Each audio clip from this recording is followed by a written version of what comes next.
hikoya bir duo haqida.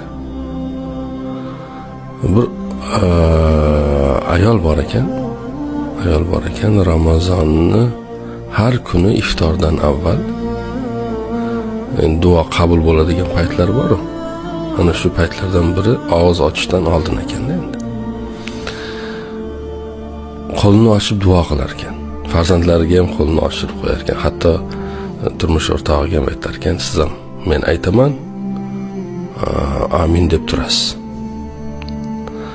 So'rar ekan, yo Robbil alamin, sendan yolvorib so'raymiz. Bizga bir uy bersang-da. U uyni yonidan bir daryo oqib turgan bo'lsa, uylar yo'q ekanda. Bir faqir oila ekan. Allohim bizga bir uy ber va u uyni yonidan daryo oqib turgan bo'lsin deb duo qilar ekan.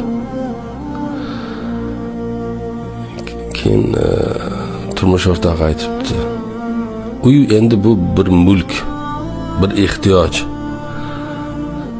Buni tushunsa bo'ladi, lekin daryosiga nima bor?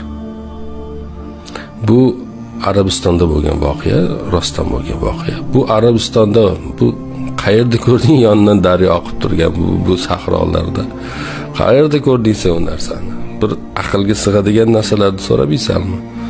Deb ozgina dakki beribdi. Ayol aytdi, yo'q. Alloh istasa sahroning ichidan ham daryoni chiqarib qo'yaveradi. Allohga buni hech nimasi yo'q. Deb boyagi nima deydi? Ikki oyog'ini bir etiga tiqib deydi xalqimiz. Xuddi shunday qilib 30 kun tinmasdan Allohim bizga bir uy bergin, u uyning yonidan daryo oqib turgan bo'lsin deb nima qildi endi? Duo qildi. 30 kun o'tibdi, turmush o'rtog'i aytibdi, nima bo'ldi? Duo qabul bo'ldimi? Qani uy debdi-da endi.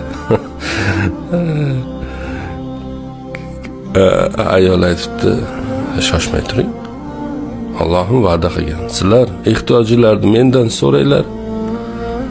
Duo qilib, samimiyat bilan, chin dildan, ishonch bilan so'rasalaring albatta beraman degan Alloh. Men so'radim, men vazifamni bajardim. Men hozir ham so'rayapman. Butun samimiyatim bilan, butun borlig'im bilan buni bilamanki, Alloh menga, bizga bu uyni berishi.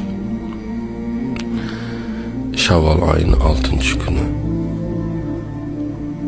turmush o'rtog'i asr namozidan chiqib uyiga qarab ketayotsa,